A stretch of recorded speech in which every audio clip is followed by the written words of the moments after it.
Hi viewers, welcome to our channel. ప్రస్తుతం మనతో పాటు సీనియర్ జర్నలిస్ట్ దాము బాలా సార్ వారితో మాట్లాడదాం. నమస్కారం సార్.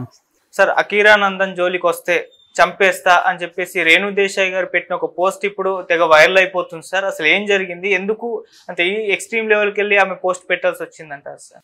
మామూలుగా రేణు దేశాయ్ మీదని మనమే చాలా వీడియోలు చెప్పుకున్నాం. ఎందుకంటే ఆమెకు పవన్ కళ్యాణ్ ఫ్యాన్స్కు మధ్య ఒక ఆన్లైన్ వార్ జరుగుతూ ఉంటుంది. ఎప్పుడు ఆమెను వీళ్ళేదో కెలుగుతూ ఉంటారు, ఆమె దానికి అఫెండ్ అయిపోతుంది సీరియస్గా, ఆమె రియాక్షన్ కూడా సీరియస్గానే ఉంటుంది. వీళ్ళకి అది తెలుసు, వీళ్ళు ఇంకా కావాలని ఆమెను రెచ్చగొడుతూ ఉంటారు.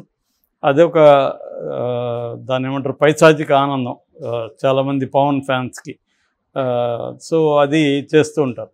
రియాక్ట్ కాకపోతే నిజానికి వాళ్ళు కెలకరు, కానీ ఈమెలో రియాక్ట్ అయ్యే స్వభావం ఉంది. ఆమె తన గురించి కానీ తన పిల్లల గురించి కానీ ఎవరు కామెంట్ చేసినా చాలా సీరియస్గా రియాక్ట్ అవుతుంది. గతంలో కూడా పవన్ కళ్యాణ్ ఫ్యాన్స్ బిగినింగ్లో ఆ మధ్య కూడా మా అన్న కొడుకుని మాకు మీరు అప్పుడప్పుడు చూపిస్తూ ఉండండి, దాచిపెట్టకండి అని మాట్లాడినప్పుడు కూడా కోపం వచ్చింది. ఎందుకంటే మీ అన్న కొడుకు కాదు, అతను నా కొడుకు అని ఆమె చెప్పింది. ఎందుకంటే పెంచుతా ఉన్నది ఆమె. తను వాళ్ళు పుట్టడానికి కారణం అయిండొచ్చు, కానీ పిల్లల పెంపకం ఎంత కష్టమో నేను ఆ మధ్యకాలంలో సింగిల్ పేరెంట్స్కి చెప్పాను ఒక వీడియోలో, ఇవాళ ఉన్న కండిషన్లో. అందువల్ల ఆమెకు సహజంగానే కోపం ఉంటుంది. రెండవది, మొన్న మీరు అనవసరంగా తొందరపడి మా అన్నను పవన్ కళ్యాణ్ వదిలేశారు, మీరు కానీ ఉంటే ఇప్పుడు చాలా బాగుండేది అని. అంటే ఆయన డిప్యూటీ సీఎం అయ్యాడు కాబట్టి ఆమె కానీ ఉంటే బ్రహ్మాండంగా ఉండేదని.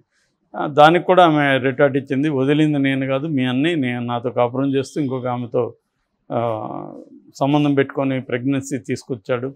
సో తను నన్ను వదిలేశాడు తప్ప నేను వదలలేదు, తెలుసుకొని మాట్లాడానని కోపం చేసుకుంది. ఇప్పుడు ఈరోజు ఇంకొక పోస్ట్లో అకీరా నందన్ మీద ఒక వ్యక్తి కామెంట్ పెట్టాడు. మోస్ట్లీ నేను అనుకోవడం అతను పవన్ ఫ్యాన్ కాకపోవచ్చు, అతను యాంటీ పవన్ ఉండే అవకాశం ఉంది. అకీరా నందన్ ఈ ఫేసు వాడు అంటే ఆ అబ్బాయి ముఖం వర్త హీరో కావడానికి అని పెట్టాడు. వర్త అంటే పనికిరాదనే కదా అర్థం, వర్త కాదనే కదా క్వశ్చన్ వేస్తాడు. అంటే ఇతను ఈ ఫేసు హీరోనా అంటే, చాలామంది హీరోల ఫేసులు హీరోలు కాకముందు ఇదే ప్రశ్నే మనకి చాలామందికి. ఇప్పుడు అల్లు అర్జున్ స్వయంగా అతనే చెప్పాడు ఆ మధ్య, సో నా ఫస్ట్ సినిమా తర్వాత నాకు ఎవడు ఆఫర్లు ఇవ్వలేదు, పైగా వీడేంటి హీరో అన్నారు. నిజమే, అది హీరో అన్నారు. అట్లాగే రామ్ చరణ్ని చిరుతలో చూసి అన్నారు. చివరికి ఆ డైరెక్టరు పూరి జగన్నాథ్ క్లోజప్ షాట్లు పెట్టడానికి కూడా భయపడి క్లోజప్ షాట్లు పెట్టలేదు చిరుతలు ఎక్కువగా, ఎందుకంటే వీళ్ళు అలాగ ఉన్నారు. తర్వాత వీళ్ళు వెళ్ళి ప్లాస్టిక్ సర్జరీలు రకరకాలు ఏవో చేసుకొని దాన్ని క్లియర్ చేసుకుని ఎక్కడెక్కడ మన నెగిటివ్ పాయింట్స్ ఉన్నాయో దాన్ని చేసుకుంటూ వచ్చారు. వాళ్ళకి ఆ సపోర్ట్ సిస్టము వెసులుబాటు ఉంది. ఒక కొత్త హీరోకి ఇవి ఉండవు.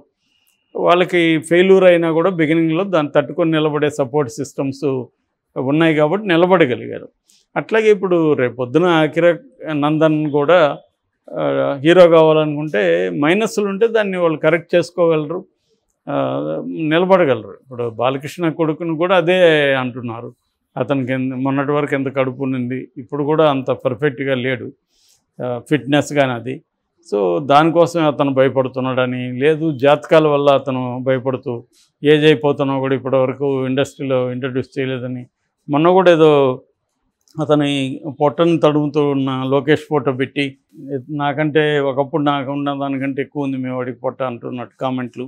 ఇవన్నీ సహజమే. నిజానికి ఒక పబ్లిక్ లైఫ్లో ఉన్నప్పుడు దాని రకరకాల రియాక్షన్స్ ఉంటాయి ఎవరికైనా. ఇప్పుడు మన వీడియోల కింద కూడా రకరకాల కామెంట్లు పెడుతుంటారు. దానికంతా మనం రియాక్ట్ అయ్యి ప్రతిదానికి సమాధానం ఇస్తా పోతే వాళ్ళకేమో ఇంకా లాగుతూనే ఉంటుంది. సో ఈమె చేయాల్సింది ఏంటంటే, ఆమె పోస్టులు పెట్టేసి సైలెంట్ అయిపోవాలి, కామెంట్లు చూడకూడదు, చూసినా రియాక్ట్ అవ్వకూడదు. అది నేర్చుకోకపోతే ఆమె లైఫే పీస్ ఆఫ్ ఇది పోతుంది.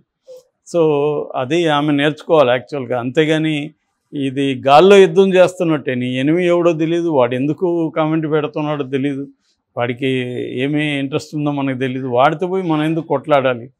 సో ఈమె చాలాసార్లు నేను ఇంతకుముందు కూడా వీడియోలో చెప్పినాను, ఈమెకి ఆ స్వభావం ఉండడం వల్లే వాళ్ళు కూడా చేస్తారు. నువ్వు రియాక్ట్ అవుతావు అని తెలిస్తే వాళ్ళు ఇంకా ఎక్కువ చేస్తుంటారు. ఎందుకంటే వీడు రియాక్ట్ అవుతాడు, వీడిని గీకితే వాడు ఎగురుతాడు, కాసేపు ఎగిరిద్దాం అని వాళ్ళు ట్రై చేస్తారు. నువ్వు ఎగరలేదు, పట్టించుకోలేదనుకో, వాళ్ళు పట్టించుకోరు. అందుకని ignorance is the best policy. ఎప్పుడైనా కూడా ఇగ్నోర్ చేసేస్తే వాడు ఎగురుతాడు, ఎన్ని రోజులు పెడతాడు, ఎన్ని మెసేజ్లు పెడతాడు, పెట్టుకొని మనకి యూట్యూబ్ ఛానల్కి అయితే ఎంత కామెంట్లు చేస్తే అంత మంచిది ఆ వీడియోకి. ఎందుకంటే కామెంట్లు ఇవన్నీ చేస్తూ ఉంటే అల్గోరిథం ఏమనుకుంటుందంటే ఈ వీడియోని ఎక్కువ మంది చూస్తున్నారు, బాగా ఇన్వాల్వ్ అవుతున్నారు, కామెంట్లు కూడా పెడుతున్నారు అనుకొని అది కామెంట్లు చదవదు. కానీ కామెంట్ పెడదు, అది ఇంకా పుష్ చేస్తుంది ఆ వీడియోని. కాబట్టి మనం తిట్టే వాళ్ళని ఆహ్వానించాలి, రండి తిట్టండి, మాకేం ఇబ్బంది లేదని. అలాగే ఈమె దీనికే ఇట్లంటే రేపొద్దున అతను హీరో అయితే నెగిటివ్ భయంకరంగా ఉంటుంది కదా. ఖచ్చితంగా పవన్ కళ్యాణ్ వ్యతిరేకులు ఉంటారు, వాళ్ళు కావాలని ఇది చేస్తారు. నిజంగా కూడా జెన్యున్గా కూడా అతనంటే నచ్చని వాళ్ళు, ఇతను హీరోలాగా లేడు కదా పవన్ కళ్యాణ్ లాగా అంటే, పవన్ కళ్యాణ్ ఒకప్పుడు కూడా అతను కూడా వచ్చినప్పుడు అలాగే కదా ఉన్నాడు. ఆ 2 ఫోటోలు పెట్టి కూడా కంపేర్ చేస్తున్నారు పవన్ ఫ్యాన్స్, అచ్చం అలాగే ఉన్నాడు. సో మెల్లమెల్లగా వీళ్ళు కూడా మార్చుకుంటారు, రిక్వైర్మెంట్స్ తగిన బాడీ షేపు ఇవన్నీ తీసుకొచ్చుకుంటారు. వాళ్ళకి ఆ డబ్బు ఉంది, ఫెసిలిటీస్ ఉన్నాయి. ఇవాళ సైన్సు డెవలప్ అయింది, ప్లాస్టిక్ సర్జరీసు, రకరకాల ఎన్హాన్స్మెంటు, బ్యూటీ ఎన్హాన్స్మెంట్ ఇవన్నీ పెరిగాయి.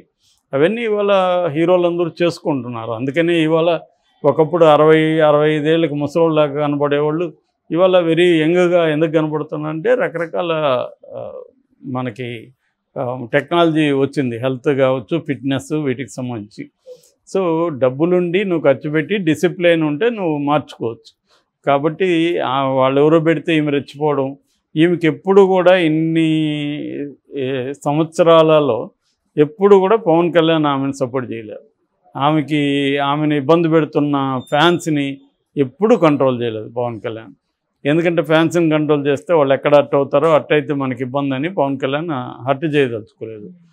సో ఇప్పుడైనా ఇప్పుడు అఖిరానందన్ కొడుకుని అన్నాడు కాబట్టి ఇతనేమన్నా అంటాడంటే అన్నాడు. ఎందుకంటే అతనికి తెలుసు ప్రతిదానికి మనం రియాక్ట్ అయితే ఇది జరుగుతూనే ఉంటుందని. అందుకని అతను సస్టైన్ అయ్యి 10-15 ఏళ్ళుగా అతను రాజకీయాల్లో ఉండి నిలబడి ఇవాళ డిప్యూటీ సీఎం అయ్యాడంటే అతను పాటించిన కొన్ని వాటి నుంచి ఆమె కూడా నేర్చుకోవాలి. అంటే ఇగ్నోర్ చేయాలి మనం, ప్రతి కామెంట్కి ఇది చేస్తున్నాడు. మోహన్ బాబు ఆ మధ్య అన్నాడు, మురిగే ప్రతి కుక్కకి నేను సమాధానం చెప్పనని. అట్లాగే రజనీకాంత్ కూడా అన్నాడు, ప్రతి ఊర్లో ఒక మురిగే కుక్క ఉంటుందని. సో అలాగా ఈమె కూడా అది వదిలేయాలి తప్ప ఇలా ఆక్రోశపడి ఆమె హెల్త్ పాడు ఖచ్చితంగా ఎఫెక్ట్ అవుతుంది. మనం కానీ ఎప్పుడు కామెంట్లని సీరియస్గా తీసుకోవడం మొదలు పెడితే మన మెంటల్ హెల్త్ అఫెక్ట్ అవుతుంది. మెంటల్ హెల్త్ అఫెక్ట్ అయితే ఫిజికల్ హెల్త్ కూడా అఫెక్ట్ అవుతుంది. కాబట్టి నెగిటివ్ బ్యాచ్ ఎక్కువే ఉంటారు సమాజంలో. వాళ్ళు మనం పబ్లిక్గా ఏదైనా మాట్లాడుతుంటే అది నచ్చని వాళ్ళు ఎక్కువ ఉంటారు, నచ్చే వాళ్ళు ఎక్కువ కామెంట్లు పెట్టరు. ఎప్పుడైనా కూడా నెగిటివ్గా ఉండేవాళ్ళే ఎక్కువ కామెంట్లు పెడతారు. నచ్చేవాడు నచ్చింది బాగానే ఉందనుకోండి సైలెంట్గా ఉంటాడు, మనం కనబడితే చెప్తారు, లేదా మనకు పర్సనల్గా ఎప్పుడో కామెంట్ పెడతారు, మీ వీడియోలు నచ్చుతున్నాయి సార్. కానీ నెగిటివ్ వాళ్ళు ఇమీడియట్గా పెడుతూనే ఉంటారు. వాళ్ళ మొత్తం హిస్టరీ చూస్తే ఒక్కోసారి ఎప్పుడైనా మొత్తం నెగిటివ్ కామెంట్సే ఉంటాయి, వాళ్ళకి అసలు పాజిటివ్ అనేది ఉండదు. అదే అతని ఇష్టం, ఆ స్వేచ్ఛ ఇప్పుడు మనకు ఉంది కాబట్టి పట్టించుకోవాల్సిన అవసరం లేదు. ఈమె కూడా అనవసరంగా పట్టించుకొని ఈమె ఆరోగ్యం దెబ్బతినడం, దానివల్ల పిల్లలతో కూడా ఇబ్బందులు వస్తాయి ఆమెకి. దీని ఎఫెక్ట్ ఖచ్చితంగా పిల్లల మీద పడుతుంది. సో అతను హీరో కావాలనుకుంటే ఆపేవాళ్ళు ఎవరు ఉండరు, అతనిలో ఆ మెటీరియల్ ఉంటే, లేనప్పుడు చాలా కష్టం. ఇప్పుడు మనం అఖిల్ని చూస్తున్నాము, అఖిల్ అక్కినేని ఎన్నెన్నో చేస్తున్నారు, అతను ఫిజికల్గా బాగున్నాడు, అన్నీ బాగున్నాయి, కానీ సక్సెస్ లేదు. సో కాబట్టి చెప్పలేము ఇదంతా కూడా. ఓన్లీ సపోర్ట్ సిస్టమ్ ఉంటే హీరో అయిపోలేరు, కొంతవరకు హెల్ప్ చేయగలరు. కానీ దాని తర్వాత అదే నేను చాలాసార్లు చెప్తాను, నెసరీ కండిషన్, సఫిషియెంట్ కండిషన్.